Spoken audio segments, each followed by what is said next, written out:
మందిరము ఎలా కట్టాలి అనే ప్రత్యక్షత కావాలి. ఏం కావాలండి? మందిరము ఎలా కట్టాలనే ప్రత్యక్షత కావాలి. సేవ ఎలా కట్టాలి అనే ప్రత్యక్షత. ఇప్పుడు ఈ ప్రత్యక్షత కావాలంటే ఎవరికి ఇస్తాడు దేవుడు ఈ ప్రత్యక్షత? నా మాట వినండి. ఎవరు జనములలో నుండి ప్రత్యేకింపబడి కొండ మీదకి రాగలుగుతారో వారికి ఇస్తాడు. 2, ఎవరు అన్నపానములకు దూరం అవ్వగలరో వారికి ఇస్తాడు. ఎవరు నిద్రను కూడా వదిలేయగలరో వాళ్ళకి ఇస్తాడు. ఇప్పుడు చూడండి, ఆయన గుడారము కట్టబడితే, ఆయన దిగి వచ్చి నివసిస్తే మోషేకు ఒక్కడికి ప్రయోజనమా? ఇశ్రాయేలులందరికీ ప్రయోజనమా? మరి ఇశ్రాయేలులందరూ ఉపవాసం ఉండొచ్చుగా.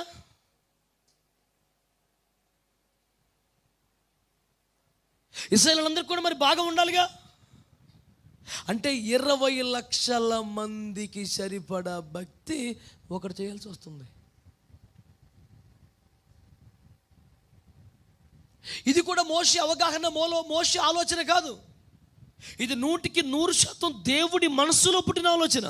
ఉపవాసం అనేది యుద్ధం వచ్చినప్పుడు యెహోషాపాతు చేశాడు, చట్టం అన్నప్పుడు ఎస్తేరు చేసింది, బాధలు వచ్చినప్పుడు దావీదు చేశాడు. ఇవి చాలా ఉన్నాయి బైబిల్లో.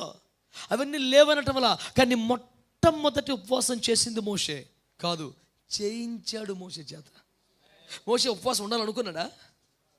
అమ్మో ఎట్లా, ఫాస్టింగ్ చేస్తే బెటర్ అనుకున్నాడా? అంటే ఉపవాసం అనేది మోషే మనసులో పుట్టిందా, దేవుడి మనసులో పుట్టిందా? అంటే ఉపవాసము దేవుని మనసులోది గనక అయితే అది విలువైందా కాదా? మాట్లాడాలి మీరు. విలువైందా కాదా? ఉపవాసం అనేది మనుష్యుని ఆచారం. చాలా మంది యూదులదండి, అది యూదులదండి, అది యూదులదండి. ఉపవాసం అంటే వీడికి ఎందుకు అంత కోపం? వీడు ఉన్నాడు ఒక పూట కూడా తినకుండా. ఉపవాసం పేరు మీద పెద్ద కూటం పెడతాడండి. ఉపవాసం మనకా యూదులకా? వాల్ పోస్టర్ అది. ఆడికి ఎందుకు అంత ₹1,00,000 ఖర్చు పెట్టి ఇన్ని వాల్ పోస్టులు వేసి ఇంత మీటింగ్ పెట్టి ఉపవాసం మీద అంత అడవాడు ఎందుకు? ఆడి వల్ల కాదు ఒక్క పూట కూడా తినకుండా ఉండలేడు. అందుకని దాన్ని ఎట్లని డాక్టరీన్ చేయాలి, ఎట్లని దాంతో మాట్లాడాలి. నేను చెప్తున్నాను, ఒక్క పూట కూడా ఆగకుండా తినే నాన్ స్టాప్ బ్యాట్స్మెన్. దేవుని వాక్యము సెలవిచ్చినదేమనగా ఉపవాసం మనుషుని ఆలోచన, మనుషుని అవసరంలోంచి వచ్చింది కాదు, అది దేవుని మనసులో పుట్టిందని జ్ఞాపకం చేస్తాను. నేను చెప్తున్నాను, దేవుని మందిరము కట్టే ప్రత్యక్షత మనకు రావాలంటే, దేవుని సంఘం కట్టే ప్రత్యక్షత మనకు రావాలంటే, ఆ దర్శనం మనం పొందాలి అంటే దేవుని వాక్యం తెలియజేస్తున్న మాట, మనం అన్నపానానికి దూరం అవ్వాలి, మనం జనముకు దూరం అవ్వాలి, మనం నిద్రకు కూడా దూరం అవ్వాలి. కష్టం సార్, నీకు ప్రత్యక్షత వచ్చేది కూడా కష్టమే. ఇందులో మొహమాటం ఏమీ లేదు. నేను మా సంఘస్థులతో సరదాగా అప్పుడప్పుడు చెప్తుంటాను, ప్రభు అబ్రహామును దీవించు, దీవించు ప్రభు, అబ్రహామును ఆశీర్వదించినట్లే నన్ను ఆశీర్వదించు ప్రభు అంటే, ప్రభు ఏమంటాడు? నిన్ను ఎందుకు ఆశీర్వదిస్తాను అండవు. సరే నాన్న, అబ్రహాం చేసినట్టు నువ్వు కూడా చేయి అంటాడు. పెద్ద కష్టమేమీ లేదు. 2 రెళ్ళు 4, ఇండియాలోనే అమెరికాలోనే ఎక్కడ 4. ఇందులో మార్పేమీ లేదు. ఈరోజు నేను మీకు జ్ఞాపకం చేస్తున్న మొట్టమొదటి ఆలోచన, ప్రభు మన మధ్యలోనికి రావాలనుకుంటున్నాడు, మన మధ్యలో నివసించాలనుకుంటున్నాడు. తాను నివసింపగోరని ఒక మందిరాన్ని మన చేతనే కట్టించాలనుకుంటున్నాడు. మన చేతులతో నిర్మించిన మందిరంలో తాను ఉండిపోవాలని ఆశపడుతున్నాడు. ఇదంతా నీకు చూపించడానికి, నీకు ఇవ్వడానికి, నీ చేత చేయించడానికి, నీవు తనకు దగ్గర అవ్వడానికి, తను నీలో నివసించడానికి, ఇంత ప్రణాళిక ధరించడానికి నువ్వు కొంత ఆహారానికి, నిద్రకి దూరం అవ్వాలని ప్రభు కోరుకుంటున్నాడు. అమ్మో నా వల్ల కాదు ప్రభు అంటే ఇబ్బంది ఏమీ లేదు. సౌలు లేకపోతే దావీదు ఉంటాడు, వష్టి లేకపోతే దేవునికి ఆప్షన్ లేకపోదు. నేను లేకపోతే ఎట్లా, నువ్వు బాధపడక్కర్లా. నాకు ఈ ఛాన్స్ పోద్దేమో అన్న టెన్షన్ నీకు ఉండాలి తప్ప, ఇంకా గట్టిగా కోపం వచ్చేస్తే ప్రవక్తను పక్కపెట్టి గాడితో మాట్లాడించేస్తాడు యేసు ప్రభు. నీకన్నా ఇది బెటర్ అని చెప్పించడానికి.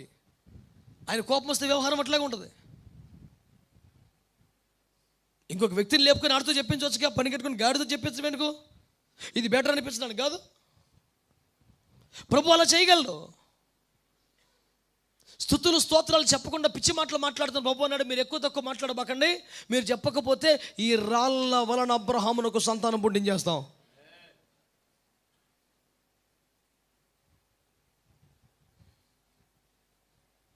నీకు సిగ్గు రప్పించడానికి ఒక రాయిని వాడుకుంటాడంట, ఒక గాడిదని వాడుకుంటాడంట.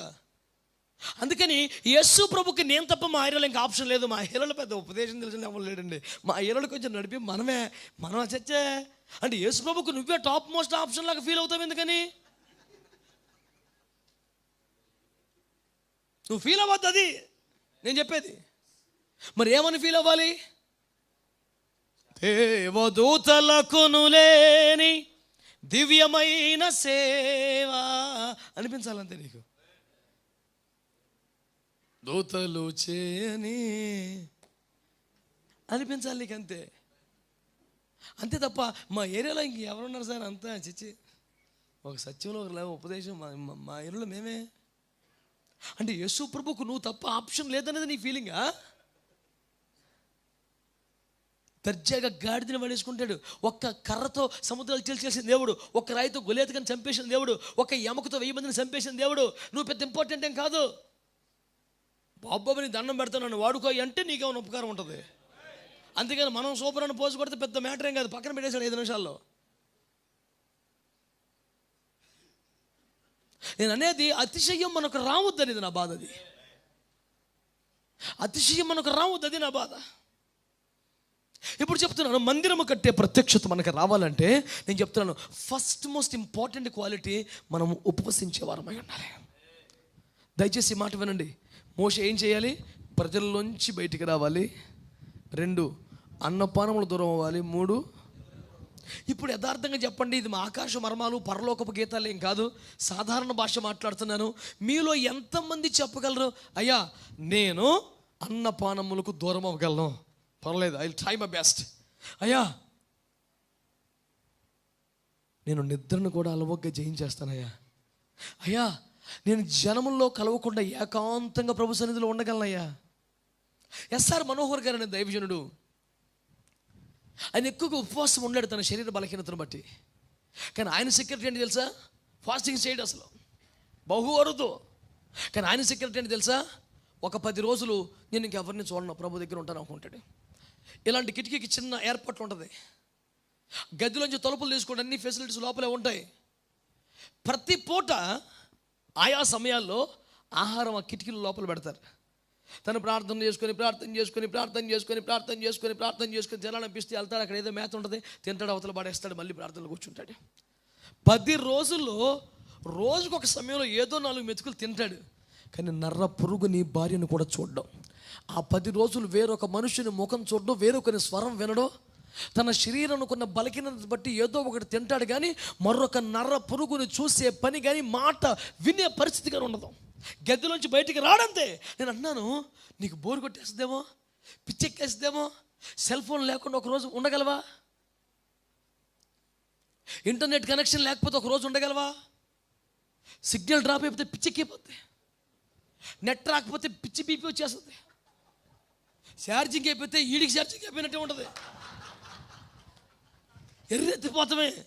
అయ్యి బాబోయ్, ఒక్క ఫోన్ అండి. చి మోషే లాంటి వ్యక్తిని దేవుడు రా బయటికి రా, 40 రోజులు ఇంకొక మనిషి కనపడ్డు, ఎవరిని చూడకూడదు, ఎవరితో మాట్లాడకూడదు, ఇప్పుడు తిండి లేకపోతే లేదా కనీసం పలకరించే దిగ్గు లేకుండా ఎట్టండి. నేను చెప్తున్నాను, ఈ మహిమ గలబనే సేవ దేవుడు నీకు ఇవ్వాలనుకుంటున్నాడు. దాని కొరకు నువ్వు జనమునకు దూరం అయ్యి ప్రభువుకు దగ్గర అవ్వగలవా? ఒక ఖరీదైన మాట చెప్పనివ్వండి, అబ్రహాము ఒంటరిగా దేవుని చేతికి దొరకకుండా అతడు ఆశీర్వదించబడలేదు. యాకోబు ఆయన చేతికి చిక్కకుండా అతడు చెక్కబడలేదు. ఏలియా ఒంటరి అవ్వకుండా ఎలీషాను తయారు చేయలేదు. దావీదు ఒంటరితనములో కాక రాజుగా సిద్ధపరచబడలేదు. నేను చెప్తున్నాను, అకస్మాత్తుగా నువ్వు జీవితంలో ఒంటరిగా చేయబడుతున్నావంటే అది నీకు శిక్ష కాదు, శిక్షణది. It's a training. ఒక మాట చెప్పనివ్వండి, నీ సేవలో అసలు అద్భుతాలు జరగట్లేదు, కార్యాలు జరగట్లేదు, అసలు ప్రభువు నీ ద్వారా ప్రజలతో మాట్లాడట్లేదు. అలాంటి పరిస్థితిలో నిన్నెవ్వడు పట్టించుకోకపోతే ఆశ్చర్యం అనిపిస్తుంది. సరే నా ద్వారా ఏ కార్యాలు జరగట్లేదు, ప్రభు స్వరం నా ద్వారా బయటికి రావట్లేదు, ఇంక ప్రజలు నన్ను ఎందుకు వెంబడిస్తారు అనుకోవచ్చు. కానీ 450 మంది విగ్రహారాధన ప్రవక్తల బలిపీఠాలు సిగ్గుపోయినట్టుగా వెలవెలబోతే, తన బలిపీఠం మీదకి దేవుని అగ్ని దిగి వచ్చి దేవుడు రుజువు చేయబడితే, పట్టణమంతా యెహోవాయే దేవుడని కేకలు వేస్తే, ఆహాబు రాజులంటి వాళ్ళకి వెన్నులో వణుకు పుట్టుకొచ్చేస్తే, దేశము యెహోవా దేవుడని కేకలేస్తుంటే,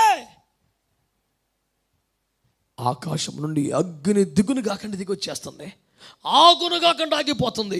వర్షమా ఆగో అంటే ఆగిపోవాలి, రా అంటే రావాలి. ఇంత రేంజ్లో కార్యాలు జరుగుతున్న దైవజనుడు వెనకాల ఒక్కడు లేడు. అది కూడా ఎప్పుడు? ఆకాశం నుండి అగ్నిని దింపిన తర్వాత.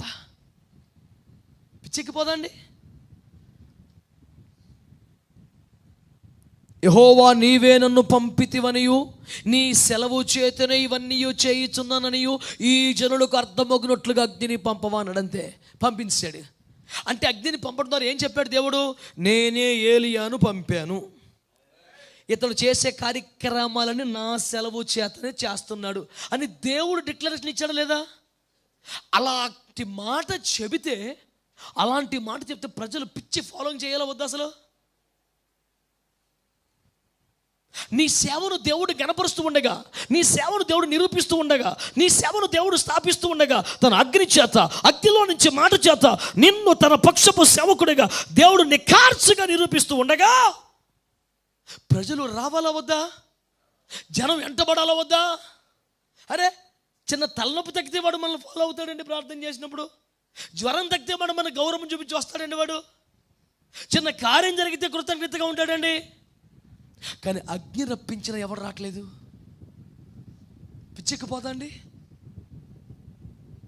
కొన్ని కార్యాలు జరగకపోతే ఎవరు రావట్లేదండి. ఓకే, ఆకాశాలు మూసేస్తున్నాడు, ఆకాశాలు తెరిచేస్తున్నాడు, తొట్టిలో పుండి పెరిగిపోతుంది, బుడ్డిలో ఉండని పెరిగిపోతుంది, బీభత్సమైన కార్యాలు జరిగిపోతున్నాయి. 450 మంది విగ్రహార్థ ప్రవక్తలు దెబ్బకి నరికి పారేశాడు కత్తితో.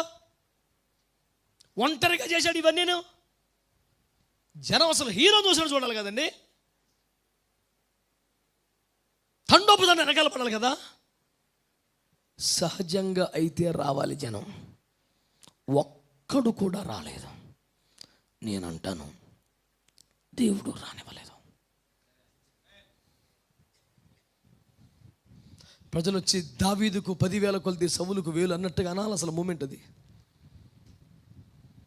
అలాంటి మూమెంట్ జనం అలాంటి వాళ్ళు. ఆ బ్యాచ్ అసలు ఇజ్రాయేల్కు ఉన్న ఉద్యమం అలాంటిదే. ఆ అగ్గి చూసి కేకలేసేసి ఏలియా జిందాబాద్ అయిన టైప్ వాళ్ళు. కానీ ఒక్కసారిగా ప్రజల నుంచి దేవుడు ఏలియాను దూరం చేసేస్తున్నాడు. ఇంత విజయోత్సవాలు సాధించిన దైవజనుడు ఒక రేగి చెట్టు కింద పడుకుంటున్నాడు, ఒక గుహలో పడుకుంటున్నాడు, ఏకదం ఒంటరి అయిపోయాడు. ప్రభువా, ఇంత మటుకు చాలు, నా ప్రాణం తీసుకో. ఎందుకని? నేను నా పితరుల కంటే విశేషమైన వాడిని కాదు, నేను ఎవరికంటే గొప్పని కాదు, నేను మోషే కంటే శామ్యూల్ కంటే గొప్పనా? నేను ఇంత చేశాను చాలేక నా ప్రాణానికి. పట్టణం నేను ఒప్పుకుంది చాలు, దేశాన్ని నేను రుజువు చేశాను చాలేక, బయలు దేవుడు కాదు అని రుజువు అయిపోయింది. ఎంతకన్నా నా బతుకేం కావాలి? చాలు, నా ప్రాణం తీసేసుకో. ప్రభు అంటేటప్పుడు, నాన్న, దేశం యెహోవాయే దేవుడిని ఒప్పుకున్నారు. ఇప్పుడు బయలు ప్రవక్తలందరూ చచ్చిపోయారు, ప్రజలందరూ యెహోవా బిడ్డలుగా మారిపోయారు. ఇప్పుడు నువ్వేం పరలోకానికి వచ్చేస్తాను అంటున్నావు. మరి ఇలా సంగతి ఏంట్రా? ఓహో, నిజమే కాదు. 4 అద్భుతాలు జరుగుతుంటే కూడా మనం తులసివేయబడుతుంటే ఎట్లుంటుంది? ఒంటరి వారిగా మార్చబడుతుంటే ఎట్లుంటుంది? అసలు భరించలేము. కానీ అప్పుడు దయచేసి 2 చేతులు జోడించి చెప్తున్నాను, నీ సేవలో కార్యములు జరుగుతున్నను, ఫలితములు ఉన్నను, నిన్నెవ్వరూ ప్రేమించట్లేదా, నిన్నెవ్వరూ గౌరవించట్లేదా, నిన్ను తృణీకరించినట్టుగా నిన్ను అడవులు పోలు చేసి ఎవడు బతుకుతున్నాడా, అసలు ఇవంటి ఎవరికి ఖాతరలేదా? దాని అర్థం ఏంటంటే ప్రజలు నిన్ను తృణీకరించడం కాదు, దేవుడు నిన్ను ప్రత్యేకపరుచుకుంటున్నాడు, జనముల్లోంచి సపరేట్ చేసుకుంటున్నాడు. నిన్ను తీసుకెళ్ళి కొండ మీద పెడతాడు, అక్కడికి వస్తాడు దేవుడు. అక్కడికి వచ్చి ఏం చేస్తాడు తెలిసిన? నీకంటే 2 సేవ చేయగలిగిన ఒక వ్యక్తిని నీ ద్వారా తయారు చేస్తాడు. నువ్వు ఇంతమందిని రక్షించిన తర్వాత వాళ్ళకి తగిన లీడర్ని తయారు చేయకుండా వెళ్ళిపోతే ఎట్లా? ఏ సేవకుడికైనా లోపం అదే అవుతుంది. నువ్వు కొన్ని వేల మందిని సంపాదించిన తర్వాత వారు నడిపించగల నాయకుని తయారు చేయకపోతే లోపమేగా మరి. ఏలియా సాల్లో ప్రాణం తీసేసుకుంటాడు. అరే నువ్వు చచ్చిపోతేటయ్యా, వీళ్ళందరూ ఏం చేద్దామని.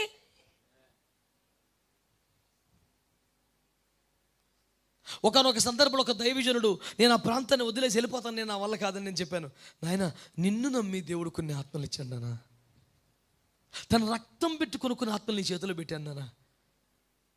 100 మంది 100 అంటారు నాన్న, కానీ నిన్ను నమ్మి యేసయ్య కొన్ని గొర్రెలు నీ చేతిలో పెట్టాడు, నువ్వు ఎట్లా వెళ్ళిపోతావు నాన్న. ఆ మాట ఆ సేవకుని ఆలోచింప చేసింది. మళ్ళీ నిలబడడానికి సరిపడ ప్రోత్సాహాన్ని ఇచ్చింది. ఒక్కసారి నిలబడితే చాలు కృప వచ్చేస్తుంది, మళ్ళీ కృప వచ్చేస్తుంది. కల్లారా ఆ సేవకుడు అదే పట్టణంలో ఘనపరచబడుతూ వాడబడుతూ ఉంటే మేమెంత సంతోషపడుతున్నాం.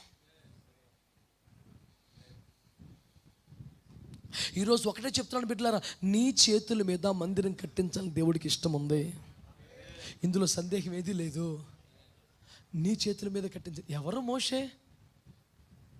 తల్లిదండ్రులు దాచుకోలేనోడు మోషే. ఎవరు మోషే? చేతులతో చంపలేక నేలలో వదిలివేయబడ్డవాడు మోషే. ఎవరు మోషే? అమ్మే పెంచిన అమ్మని చెప్పుకోలేని స్థితి మోషేదే. ఎవరు మోషే? శత్రు శిబిరములో పెరుగుతున్నవాడు మోషే. ఎవరు మోషే? తాను ఎవరినో ఎరిగియో చెప్పుకోలేని వాడు మోషే. మోషే జీవితం అంతా సందిగ్ధమే, ఆందోళనే, టెన్షనే. ధైర్యంగా డిక్లరేషన్ ఇచ్చుకునే పరిస్థితులు లేవు. కొంతకాలమే. ఒక రోజున వచ్చి మెమోరాండాలు, అప్లికేషన్లు లేవు, అల్టిమేటం ఇవ్వడమే. ఫరో జనులను పోనీ. ఏంట్రా, ఏంటి మాట్లాడుతున్నావు, ఏంటి పోనీవా, వెళ్ళి భోంచేయి. గిన్నె తీస్తే కప్పలు ఉన్నాయి. మోషే మన అలాగే ఉంటుంది. ఇప్పుడు రిక్విజేషన్ లెటర్ పెట్టేవాడు మోషే కాదు, ఫరో. ఈ ఒక్కసారి వేడుకోనికి దండం పెడతా, ఈ మూమెంట్ ఆడిది. ఇప్పుడు మోసేది కాదు. ఒకప్పుడు తృణీకరించబడ్డవాడే, తల్లిదండ్రులే వదిలేసుకున్నారు, పరాయి పాలనలో బిక్కుబిక్కుమంటూ పెరిగాడు. మనసు చంపుకొని, ఉద్రేకాలను చంపుకొని మౌనంగా తిండి తింటట సహిస్తూ బతికాడు. 80 సంవత్సరాల జీవితంలో ఆధిక్యత లేదు, ఘనత లేదు. ధైర్యంగా నా పేరు విమోచకుడు, దేవుని వంటి ప్రవక్తలు నేను, ఆయన ప్రతినిధిని అని ఎరిగినా చెప్పలేని పరిస్థితి. ఇత్తురు అంటే ఎంత భయం అండి, ఇత్తురు అంటే ఎంత భయం. 40 సంవత్సరాలు గజగజలాడుతూ బతికాడు అక్కడ. అలా తెలుసు మనకి. 20 లక్షల మంది విమోచించిన తర్వాత, అరణ్య మధ్యలోకి వచ్చిన తర్వాత ఒక రోజున వాళ్ళ ముసలోడు వచ్చి అంటాడు, అల్లుడా ఇన్ని వ్యాజ్యాలు నువ్వే తెలిసి చచ్చిపోతావు అల్లుడా, ఓ 70 మందిని పెట్టు, చిన్న చిన్న వ్యాజ్యాలన్నీ వాళ్ళు తీరుస్తారు, తెగపోతే నువ్వు తీర్దు కానీ సుప్రీంకోర్టు ప్రధాన న్యాయమూర్తిలాగా అని చెప్తే, మామగారు ఇది ఇత్రో మందల కాయటం కాదు మామగారు, ఇది మిథ్యాను యాజకత్వం కాదు మామగారు, ఇది మహిమగలిగిన దేవుని సేవ. ఓ మాట ప్రభువుని అడగాలి, ఆయన చెప్తే చేస్తాను అనాలిగా. ఒక్క మాట మాట్లాడకుండా సరే మావి గారిని వెంటనే 70 మంది తీశాడు. ఇత్తురు అంటే అంత భయం. ఫరోన్ లెక్క చేయలా. అంటే ఇత్తురు దగ్గర ఎలా ఉండేవాడు ఇప్పుడు మీరు ఊహించండి. 20 లక్షల మందిని విమోచించిన విమోచకుడు అయిన తర్వాతే ఒక్క మాట చెప్తే గజగజలాడిపోతున్నాడు. మరి ఆయన ఇంట్లో ఉండి ఆయన తిండి తినేటప్పుడు ఇత్తురు అంటే ఎట్లా ఉనికిపోయేవాడు. 80 సంవత్సరాలు మోసే లైఫ్ ఎట్లా ఉంటుందో మీరు ఊహించండి. ఎప్పుడు ధైర్యంగా మాట్లాడే పరిస్థితి కాదు, ఎప్పుడు స్వరం ఎత్తే వాయిస్ పరిస్థితి కాదు, ఎప్పుడు ఎవరిని గద్దించే పరిస్థితి కాదు, ఎప్పుడు ఎవరి మీద తిరుగుబడే పరిస్థితి కాదు. లైఫ్లో ఒకే ఒకసారి తిరుగుబాటు చేశాడు ఒకరి మీద, ఇక మళ్ళీ పారిపోవాల్సిన పరిస్థితులు వచ్చాయి. 80 సంవత్సరాలు ఎప్పుడు బిక్కుబిక్కుమంటమే, దాక్కోవటమే. లైఫ్లో తలెత్తుకుని బతికింది లేదు, ఎవరి మీద అజమాయిషి చేసింది లేదు. అలాంటి వాడి చేతికి దేవుడు ఒక్కసారి 30 లక్షల మందిని పెట్టాడు ఒక్క రాత్రి. ఈ మాటలు చెప్పడం వెనక స్పష్టమైన భారం నా దగ్గర ఉంది. రాత్రి ప్రభు సముఖమందు మీ కొరకు ఈ మాట పొందుకొని వచ్చాను. ఈ రోజు వరకు నీ మాట నీ ఇంట్లో కూడా చెల్లుబాటు కాదు కదా, నిన్నెవ్వడు పట్టించుకోడు కదా. నీ భక్తి హేళనే, నీ సమర్పణ హేళనే, నీ ప్రతిష్ట హేళనే నిన్నెవడూ కేర్ చేయడు కదా. బిడ్డా నీ కొరకే ఈరోజు దేవుడు మాట్లాడుతున్నాడు. ఆయన అంటాడు, నీ చేతికి ఒక్క రాత్రి అప్పగించబోయే సేవ ముందు ప్రపంచం తల వంచాల్సి వస్తుంది, ప్రపంచం తల వంచాల్సి వస్తుంది. నేనేం చెయ్యాలయ్యా, నా వల్ల ఏమవుద్దయ్యా? నువ్వేం చెయ్యక్కర్లేదు. ఒకసారి ప్రజల్లోంచి బయటపడడం నేర్చుకో. కొంచెం ఒంటరిగా ప్రభువుకు దొరకటం నేర్చుకో. నేను చెప్తున్నాను, శిల్పకారుని చేతికి రాయి చిక్కకపోతే అది శిల్పం ఎలాగవుతుందండి? స్వర్ణకారుని చేతికి బంగారం దొరకకపోతే, అతని కాళ్ళ సందులు ఇరుక్కోకపోతే, అతని సుత్తి కింద నలగకపోతే దానికి ఒక ఆభరణం ఎప్పటికవుతుందండి? వడ్లవాని చేతికి కర్ర రాకపోతే, అతని బాడిషా ఉలి దెబ్బలు తినకపోతే అది ఎక్కడి కళాఖండంగా ఎప్పటికీ మారుతుందండి? నువ్వు ఒంటరిగా నా దేవుని చేతికి దొరికితే చూడు నేను ఎట్లా తయారు చేస్తాడో. వట్టి రాయండి, కొన్ని నాళ్ళు ఆయన చేతులు పెడితే అందమైన జీవ కళ ఉట్టిపడే శిల్పం అయిపోద్ది. నీ సమస్యలు ఏంటి తెలుసా? ఆయన గొప్ప దైవజనుడు అండి, గొప్ప అభిషేకం అండి, గొప్ప వరాలు ఉన్నాయండి. అవి బాబాయ్ తను మాట్లాడుతుంటే బీభత్సం అండి, ఏది మాట్లాడినా అద్భుతంగా ఉంటుందండి. అవి టచ్ చేస్తే ఒక అనాయింటింగ్ అండి. నేను చెప్తున్నాను, ఇదంతా విపరీతం కాదు, ఇది సహజమే, నీకు కూడా సాధ్యమే, నీకు కూడా అందుబాటులోనే ఉంది. Only problem is you are busy with other people. నువ్వు ఇతరులతో బిజీ అయిపోయావు, అదే ప్రాబ్లం. ఇది దండం పెట్టి చెప్తున్నాను మీకు అందరికి, ట్రై చేస్తుండే ఒకసారి. కొంతకాలం ఎవరితో మాట్లాడకండి, కొంతకాలం ఫోన్లు పట్టించుకోకండి, కొంతకాలం అసలు మనుషుల ముఖం చూడకండి. అట్లీస్ట్ సోమవారం శనివారం ట్రై చేయండి. ఒక ఆదివారం సంఘాన్ని వదిలేసే పరిస్థితి ఇది కాదా? చూసుకునేవారు లేరా? పాడు చేసే ప్రమాదమైన వ్యక్తులు ఎక్కువ ఉన్నారా? ఖచ్చితంగా నిలబడాల్సిన పరిస్థితి ఉందా? పోనీ ఒక 6 రోజులు ట్రై చేయకూడదా? నా జీవితంలో నాకు వచ్చిన పోరాటాల్లో సూర్యుడిని చూడకుండా బ్రతికిన నెలలు నా జీవితాల్లో ఉన్నాయి. సూర్యుడు ఎప్పుడు వచ్చేవాడో ఎప్పుడు వెళ్ళిపోయేవాడు నాకు తెలియదు. బయటకు వచ్చేవాడిని కాదు, బయట నుంచి తాళం వేసుకొని వెనక ద్వారం నుంచి లోపల నుండి తలుపులు వేసుకునేవాడిని. రాత్రులు కూడా దీపం వెలిగించిన ఇంట్లో మనుషులను తెలిసిపోద్దని తడుములాడుతూ బ్రతికేవాడిని. కాలకృత్యాలు తీర్చుకోవడానికి అర్ధరాత్రి నిశ్శబ్దంగా తలుపులు తీసుకుని లైట్ వేసుకోకుండా బయటకు వచ్చేవాడిని. పేదరికము దరిద్రము కారణం కాదు, ప్రభు కృపలో మహా ఐశ్వర్యవంతులు కాకపోయినా ఒక సంపన్న కుటుంబంలో పుట్టాం. బిల్డింగ్లు, కార్లు, బైకులు, పొలాలు, బర్రెలు, పాలేరులు, ఆ మాత్రం జీవితం ఉంది. కానీ కారణం ఏంటి? సేవకు వచ్చిన కొత్త ఆత్మల సంపాదనలో కోటీశ్వరుని అయిపోవాలి. ప్రభువా, తిండికి లేకపోయినా పర్వాలేదు, కానీ ఆత్మల సంపాదనలో మాత్రం కోటీశ్వరుని అయిపోవాలి. ఆ కసితో దేవుని సేవకు వచ్చాం. ఒకడో ఇద్దరో ముగ్గురు రక్షణ పొందితే తృప్తి ఎట్లాగవుతుంది? అన్నం సహించదు, నిద్రపోబుద్ది కాదు. ఇందుకే పిలిచావయ్యా, ఓ 10 మంది సంఘాన్ని ఎట్టుకొని వాళ్ళు ఇచ్చిన సందాలు తిని బతికి ఇదేనా నా బతుకు? ఇందుకోసం పిలిచావా ప్రభువా? ఈ పడిదానికి ఫుల్ టైంకి రావడం ఎందుకు? మరి ఆదివారం చెప్పుకుంటే చాలదా 4 మాటలు? నన్ను ఎందుకు బయటికి లాక్కొచ్చావు నువ్వు? నేనేం కోరుకోలేదే, నువ్వేగా పిలిచావు. నంబర్ దేవుని బిడ్డలారా, there are weeks and months together.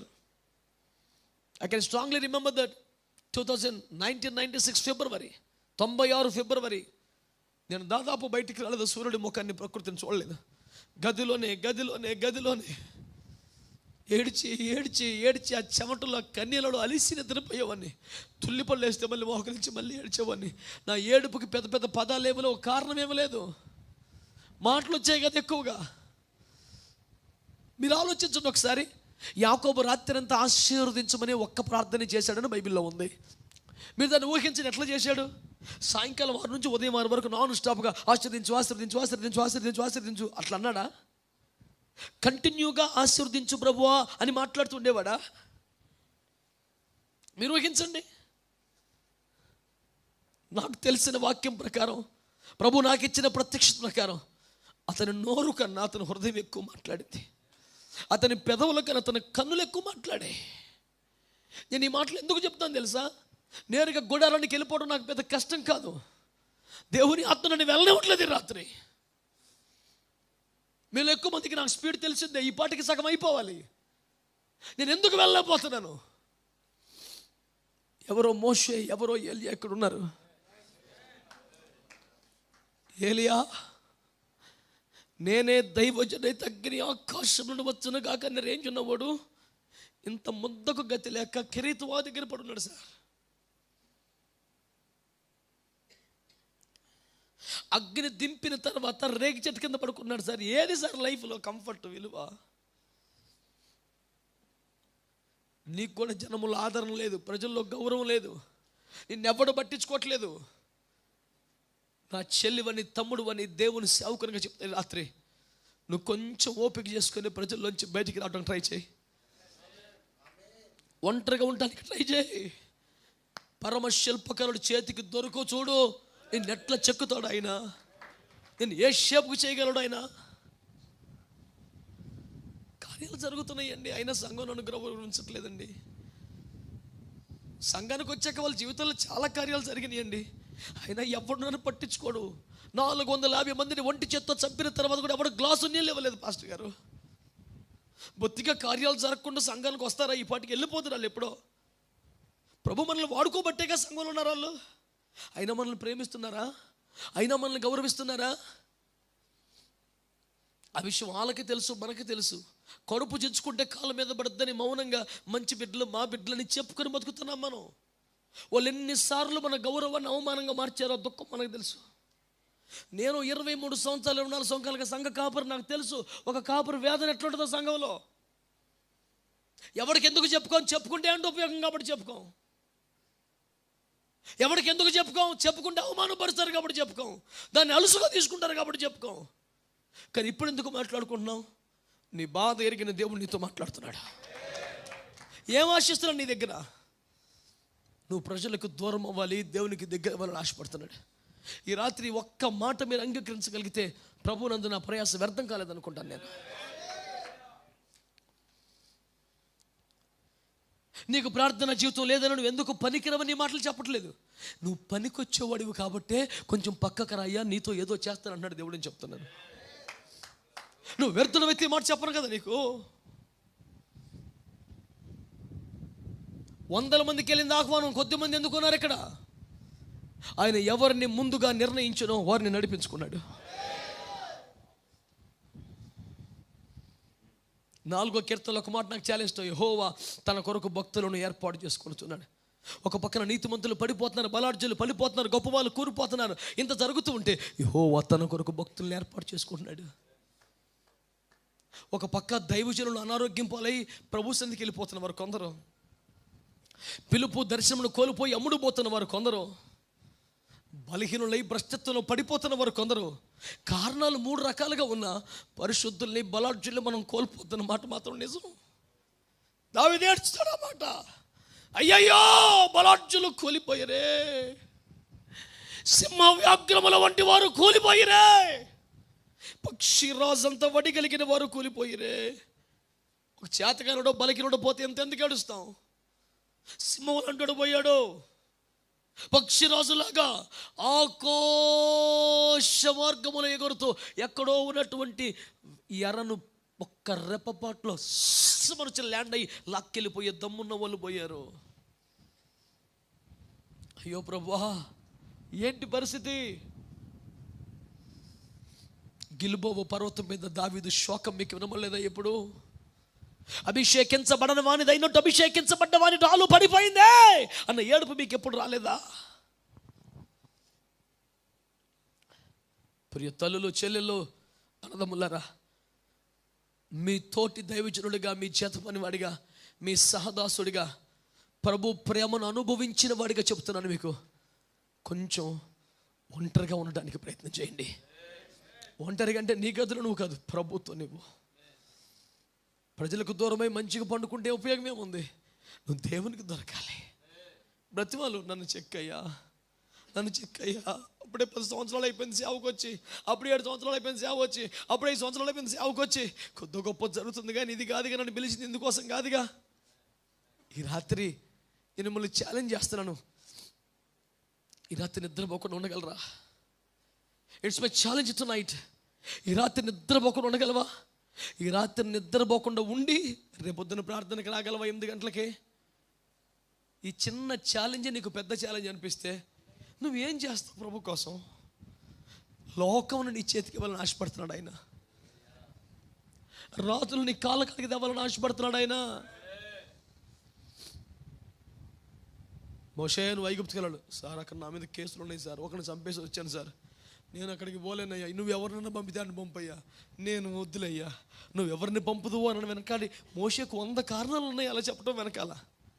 మరి స్టిల్ అంటాడు, నా అభిషేకం, నా పిలుపు, నా ఏర్పాటు నీ మీద ఉన్న తర్వాత నువ్వు సంజాయిషి ఇచ్చుకునే రేంజ్ కాదు నీదో, శాసించే రేంజ్ నీది. వెళ్ళో. సరే ప్రభా,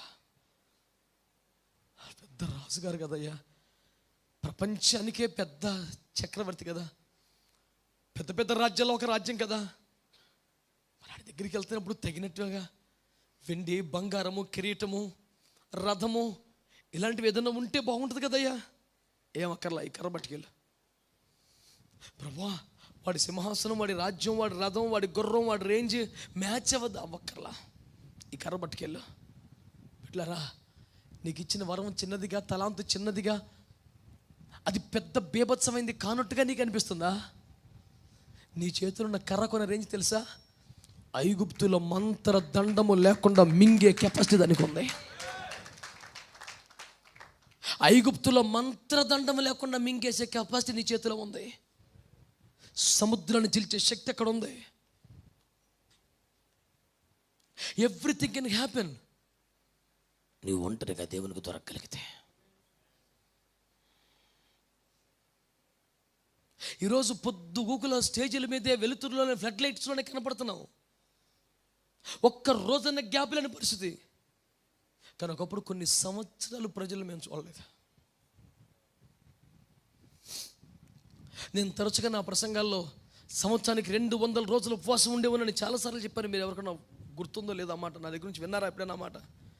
ఇన్ని సంవత్సరాల తర్వాత ఆ మాట ఈ దైవజనుల దగ్గర విన్నాను నేను.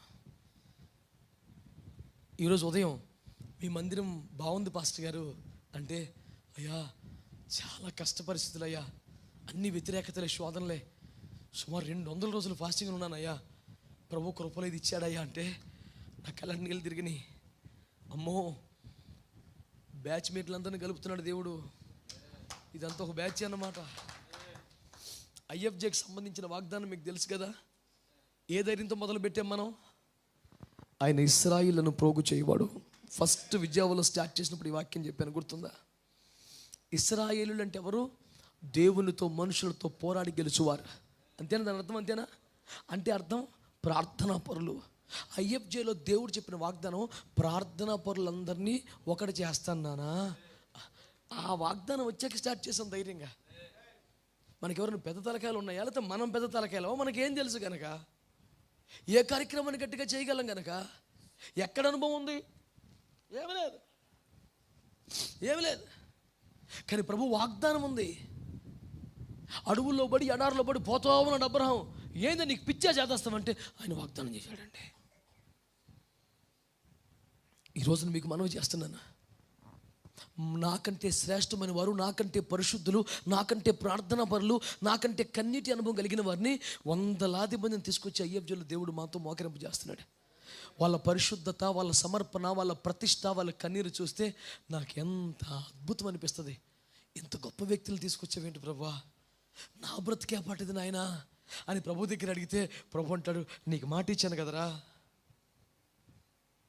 ఇశ్రాయేలును పోగు చేయవాడు. ప్రార్థనా పరుల పునరేకీకరణ జరుగుతుంది భారతదేశంలో. ఎన్ని పార్టీలు ఉన్నాయో, ఎన్ని వ్యతిరేక శక్తులు ఉన్నాయో, ఎన్ని ఛాందసవాద గ్రూపులు ఉన్నాయో, క్రైస్తవ్యాన్ని మట్టు పెట్టే తారీఖులు ఎంతమంది పెట్టుకున్నారో, హామానుని ఉరికమ్మ నాటుకొని కట్టుకొనివ్వండి, ఆడి ప్రిపరేషన్ ఆడు చేసుకున్నాడు, మనకి ఇబ్బంది లేదు. ఇంక అవసరమైతే హామాను ఫోన్ చేసి come on go on in arrangements అని చెప్పొచ్చు మనం, నో ప్రాబ్లం. హామాను ఏర్పాట్లు బాగు చేసుకో, ఊరికొయ్య గట్టిగా పెట్టు, స్ట్రాంగ్గా కట్టని మనం కూడా చెప్పొచ్చు, ఇబ్బంది లేదు. ఎందుకు ఈ మాటలను చెబుతున్నాను బిడ్డలారా? నీ చేతులతో గుడారాన్ని కట్టించాలని ప్రభువుకి ఆశ ఉంది. ఆయన తలుచుకుంటే దేవదూతల పరిచర్య భూమి జరిగించలేదండి? ఎన్నిసార్లు దూతలను తీసుకురాలా? దూతలతో ఎన్ని పనులు చేయించలేదు ఆయన? ఒక ఇద్దరు దూతలు బరే గుడారం కట్టనంటే 5 నిమిషాలు గట్టి పాడేస్తారండి వాళ్ళు. ఇది సింపుల్. ప్రభుకి నిష్ణాతులు ఉన్నారు, ప్రొఫెషనల్స్ ఉన్నారు, థియలాజియన్స్ ఉన్నారు, మేధావులు ఉన్నారు. కానీ నీ చేతికి ఆ గుడారం అప్పగించాలని ప్రభు ఆశపడుతున్నాడు. ఈ సెమినార్కి ఊరక రాలేదు నువ్వు, ఊరికే రాలేదండి నువ్వు. ఎందుకు వచ్చావు తెలుసా?